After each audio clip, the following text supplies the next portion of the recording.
I'm sure for a lot of our energy sector partners, Jessica, I'm sure, is familiar to many of you with the Electric Power Research Institute. Uh, Jessica, I'll let you introduce, in terms of like title and what your program does, but certainly you've been doing a lot of work on monarchs and pollinators over the years. You've been a long-time collaborator with the Rights Ways Habitat Working Group and are doing some great work. So for those of you that are in the transportation sector that may not engage with EPRI as regularly, just want to highlight that. And also encourage you to check out their resources, even though they're developed primarily with the electric power industry in mind, a lot of the great resources that are applicable equally to transportation. And one of those is this monarch habitat model that Jessica is going to share here. So Jessica, I'll turn it over to you. Thank you. Did you want me to share my screen or do you have my slides up? We do have your slides. Okay, thank you. Oh, perfect. Okay. Yeah, thank you for the invitation. So EPRI is a nonprofit research institute. We're about little over 50 years old.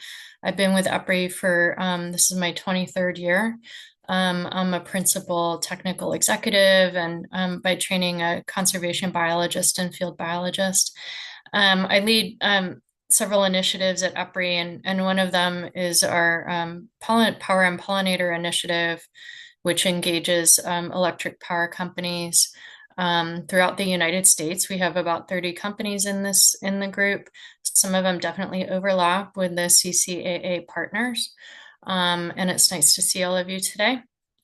So I'm just going to present one of our projects. I put a link into our other some of our other work. It's just epri.com/pollinators. So if you want to take a look at that while I'm presenting, that would be fine.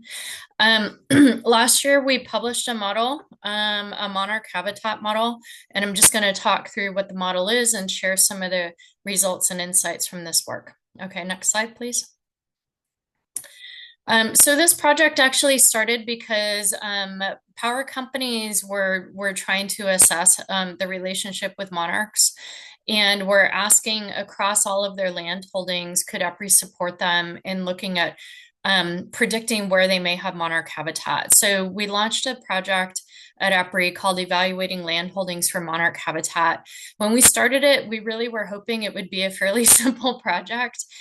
We have a lot of experience doing GIS analysis, and power companies own, quite a bit of property across a variety of landscape types. Some companies are within a state, others are across, 10 or more states. And so analyzing that property against natural resource assets is something that we've done for 25 years. And the question here is, could we do it specifically for monarch butterfly habitat? The work resulted in this technical report. This is a long report. It's a free download, monarch habitat modeling on EPRI.com. Next slide. And it also moved forward into a peer-reviewed paper that is available on Frontiers. And when I get a minute, I'll put a link in directly to this paper. So the rest of my slides are presenting the results of this peer-reviewed paper. The model itself, we created over several years. And co-authors include folks that you may recognize, including Wayne Thogmartin, who is the lead author on the All Hands on Deck paper that is often referenced related to monarchs. And so we worked with Wayne and Jay Diffendorfer and Laura Lukens at Monarch Joint Venture and some of our own GIS analysts to create the model. Next slide. And want to please acknowledge everybody who actually I guess that'll be my next slide. So the goals of this approach were to really answer these questions that companies were having, that with monarchs being considered for listing, and frankly, EPRI's position is regardless of the listing of monarch and other species, it's important for power companies, for all companies and DOTs and energy and transportation lands to consider the relationship to declining species, to all pollinators, including monarchs. So we were pursuing this project, regardless of the listing decision, and continue to work on this from a scientific standpoint. Companies were asking basic questions like, where do I have monarch habitat and how much do I have? Where should I think about avoiding impacts to existing habitat, and where do I have opportunities to restore? And broadly, what should our company's strategy be to balance risk, liability, and sustainability? And so these were our driving questions. At the time this was published, we had done this with eight power companies. So that is what's presented in the rest of my slides. Since that, we've done it with additional companies. Of these 8 companies, land holdings had a very, very big range, sometimes within one state to across 10 states. And part of this analysis, just a shout out to the CCAA, part of it was for some of these companies, not all, but some, they were considering whether they should participate in the Monarch CCAA. And so now the application of this model in collaborating with Dan and Iris and others, this companies that apply the model, it's considered a supplemental measure if you then enroll in the CCAA. Next slide. And you can skip this slide. Next slide. This slide is just a resource for you guys. You can look at that one later. It's just more details about what I just said. Acknowledgements for this project. They include folks from Fish and Wildlife Service. We would get on the phone with Phil and Kelly and Ryan Drum and Sean Sweeney and others at Fish to sort of say, hey, this is what we're up to. Does this seem right? Are we missing anything? Is there something else we want to consider as part of the model? And then reality checking our process and assumptions with Monarch and invertebrate experts nationwide, as well as working with the companies. So we continue to be grateful for that engagement. Next. All right, so what did we do? The first question that we kind of had to resolve, and in order to predict where monarch habitat is across the continental United States, we had to ask the question about what is monarch habitat. And at the time we started this, we really were just hoping to repurpose the all hands on deck paper with Wayne as a collaborator on this. But when we went back, we realized collectively that it really wasn't appropriate to do that. The assumptions in that paper around the stem density of milkweed and how that related to suitability for monarch habitat had since evolved. And the translocation of milkweed density in certain areas of the United States certainly could not be assumed to be in the rest of the United States. And further, we wanted to evolve sort of that approach. And so we added floral resource suitability to what we were considering as part of monarch habitat. So ultimately, we did this, ahead of sort of obviously the proposed rule. And we brought in both a combination of milkweed and floral resource suitability. And then through the process of looking at it, we realized that it had to be separate across different regions of the United States. And so we split the United States after we ran several variations of the model into 3 regions: the West, the Great Plains, and the Eastern region. And so there's different slight variations of how we did this. I know the table looks very complicated. I can summarize it quickly. Floral resource suitability was repurposing a prior effort with the INVEST model with Eric Lonsdorf, who created the pollinator habitat module that was within an INVEST model. That basically assigned your national land cover data or your national land cover type to different floral prediction of floral suitability. And then on the milkweed side, with the Western area, there was actually pretty good occurrence information of milkweed that took into account changes related to climate variation and climate variables.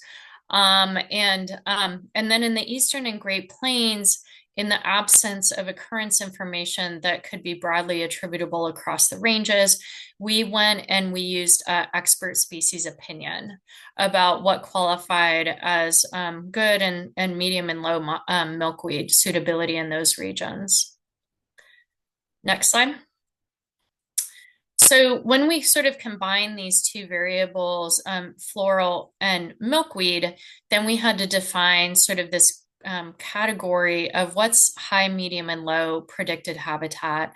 And we ultimately defined it specifically on medium milkweed and high floral, and high milkweed and high floral were all considered to be highly suitable habitat. On the milkweed front, low is less than 1 stem per acre.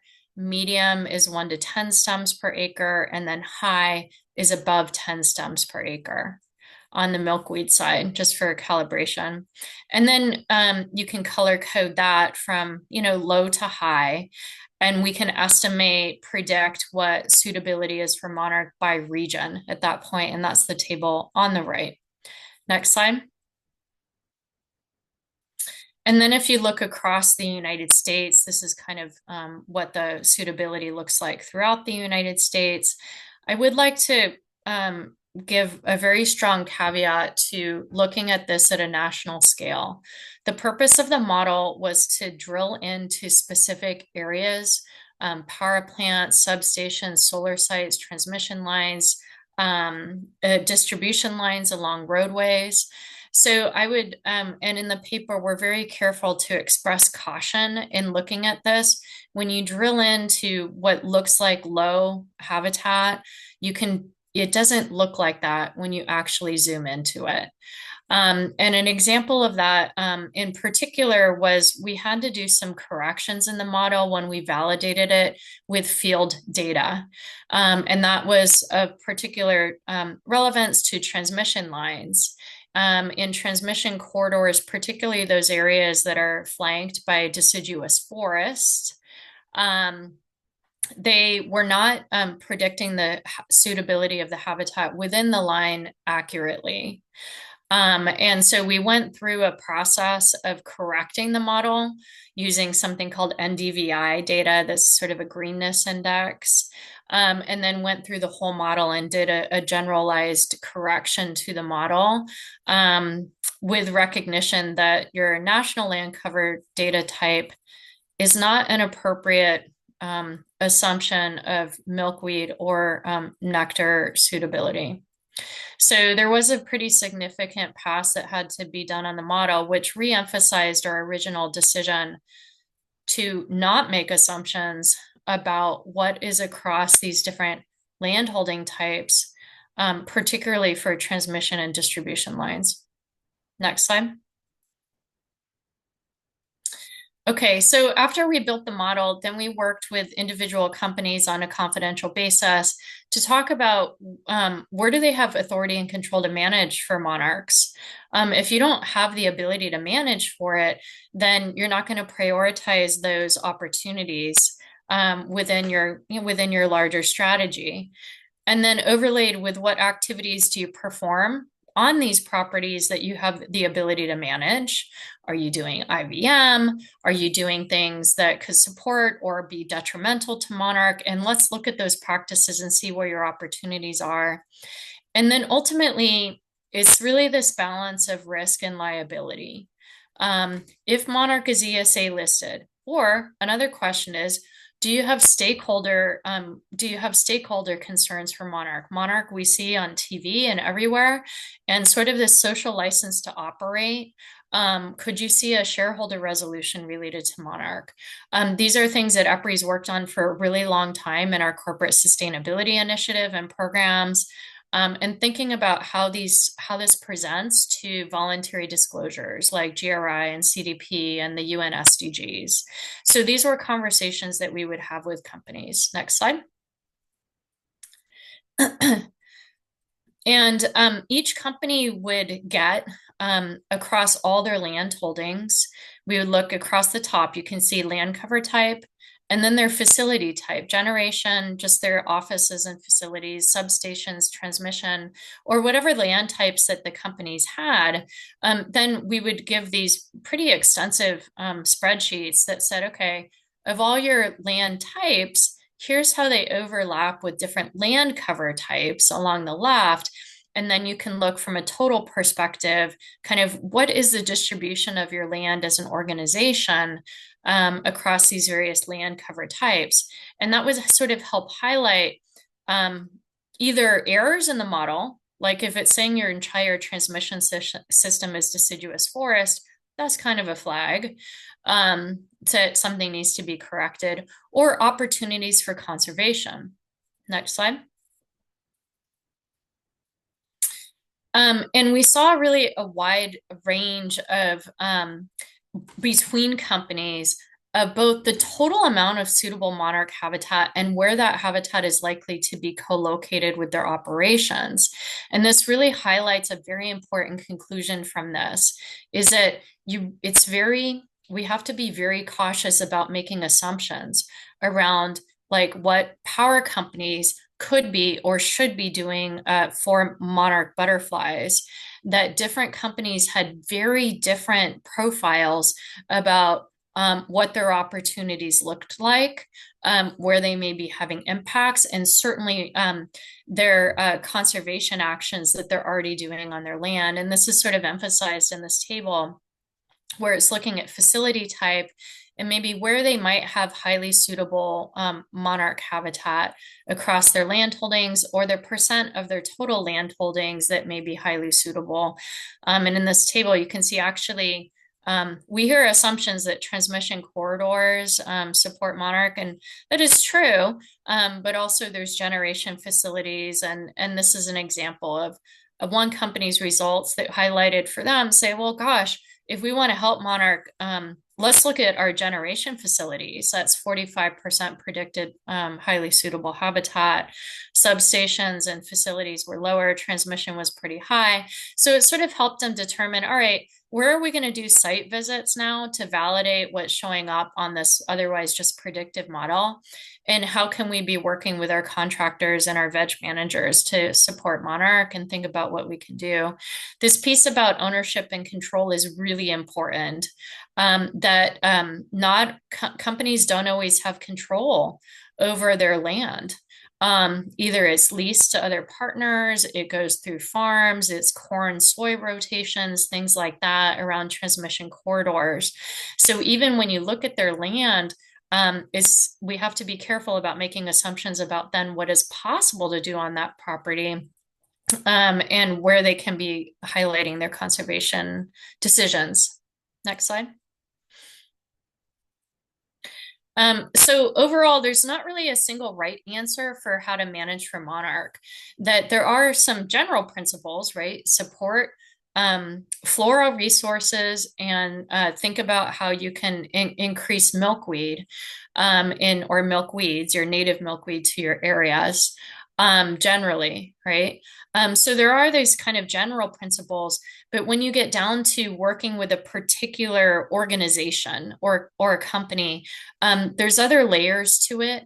Like, what is their company structure and operations? Can they make a business justification for these investments, particularly in areas where you have a very, very low income base for customers? If a company is investing in pollinator and monarch, and your customer base is struggling to have food and electricity and water in their households, these sometimes can be at odds with each other, right? That these investments cost money, and how does that impact rates for customers is a really valid and important consideration for thinking about how this critical infrastructure resource, electric power, is balanced with these other social and economic needs. And while there's sort of this academic interest in the power industry managing under transmission lines, we need to be cautious in sort of highlighting that. And in this table on the right, we actually see that for one company, they do have 30% of their highly suitable habitat is in transmission lines. That's 34% of their total land holdings. That's not always the case depending on which company that you're looking at, right? That for company number 5 here is 12% of all their land holdings are predicted to be suitable for monarch. A different company has 84%. So there's a really wide spread, and there really needs to be flexibility to allow different companies in different regions of the United States to make their best strategy for supporting and managing for monarch butterflies. Okay. And I think that's my last slide. Is there one more? Oh, sorry. So this is basically what I already said, that currently this is the most advanced model that we're aware of, that uses these land cover types as proxies for monarch suitability. We think it's the best current approach to do this analysis at a landscape scale quickly and cost effectively. However, it definitely does not replace site visits. There's frustration in the model in that one, you still have to do site verification. And two, that there is no model's perfect and this one is not perfect. And so if the model predicts that this at this latitude, longitude has a certain monarch suitability, and then you go in the field and you can't verify it, that might happen, right? And we're currently working on updating the model and going to a version 2 because recently USGS put out some new land cover information and we actually tested it and found some important improvements on the model in predicting suitability on the ground. And just highlighting that, this matter of managing for pollinators and monarchs is further complicated by this renewable energy transition and this broader need to meet climate goals. And it's something that we've done a lot of research on and are aware of is that sometimes moving forward with your best carbon approach is at odds with your best pollinator approach. So from a carbon side, you would definitely, be maximizing soil carbon and above root mass carbon. That's not always the best early successional habitat for monarchs and pollinators. So there's some kind of balance that needs to happen here on managing for monarchs and pollinators with the need to provide clean, affordable, reliable electricity, and to think about these other ecological goals that are also equally important. And that's it. Thanks, Jessica. That was definitely a helpful presentation and definitely a helpful option out there that our CCA partners or potential applicants can utilize for determining what suitable monarch habitat is on their land and that level of suitability. So definitely appreciate your time. I know we just have a couple minutes here, so if anyone has questions for Jessica, feel free to unmute yourself and I'll also put Jessica's email in the chat. So if you want to reach out to her directly, that's another option.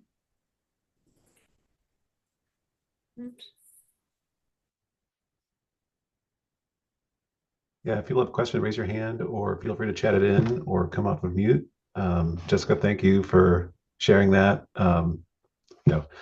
Always interested in kind of like I always kind of capture something new and I look at that again and even though obviously, we've talked about that before, but and definitely appreciate your point about like considering that relationship of like what's the company or organization's relationship with species declines generally, because that is very, very kind of an important thing. And it, informs their approach to it. Because like you said, there's all these other objectives that are being juggled. So and just so everybody knows, we did publish the full methodology. So you can apply the methods yourself, without working with EPRI. And we're also around to support you if you're interested in doing that on any kind of land. It doesn't have to be an electric power company. It could be any kind of property. But we did publish the full methods as a free download from EPRI.com if you would like to do it yourself.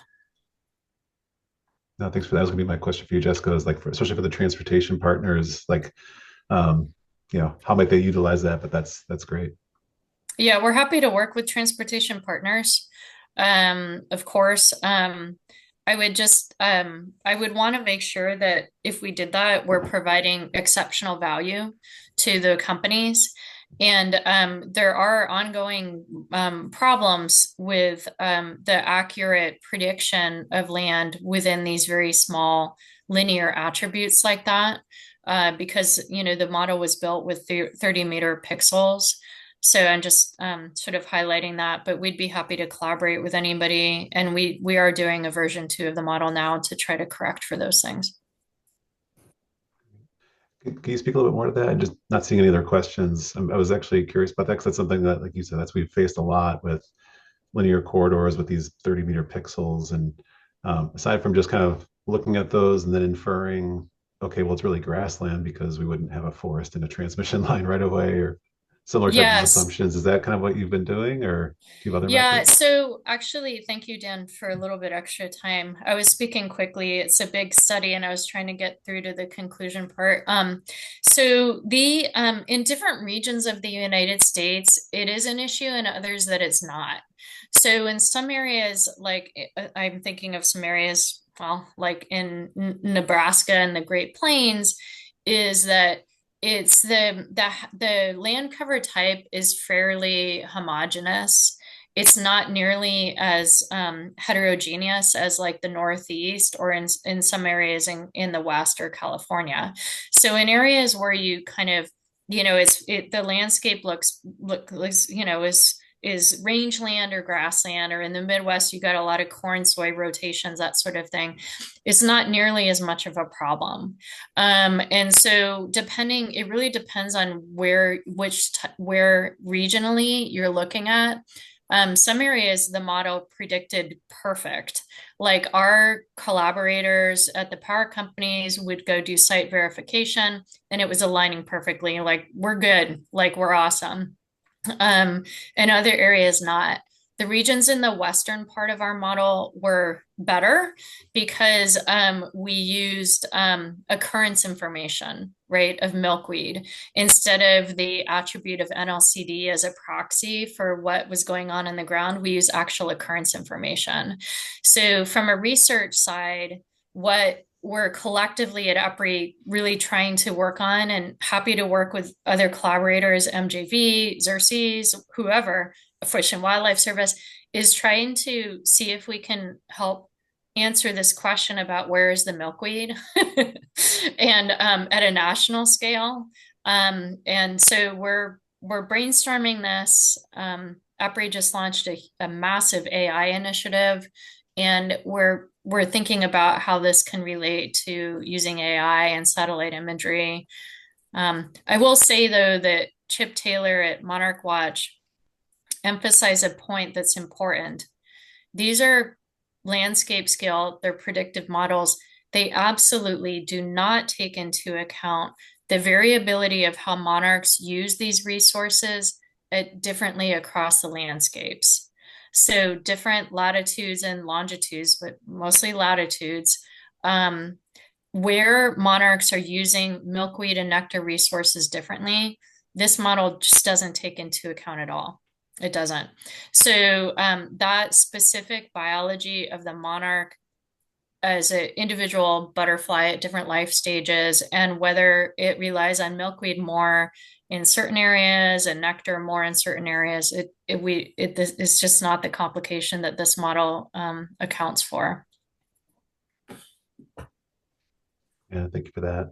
And thank you again for the presentation. Really helpful. So we have a lot of people still on, even though we're, after time. So that's great to see. Obviously, people found it really insightful. So thank you again, Jessica. Again, her email is in the chat there. There's links to the paper as well. If people want to reach out. And thank you all, also everybody, for your input and engagement today. Yeah, thanks everyone. A good day.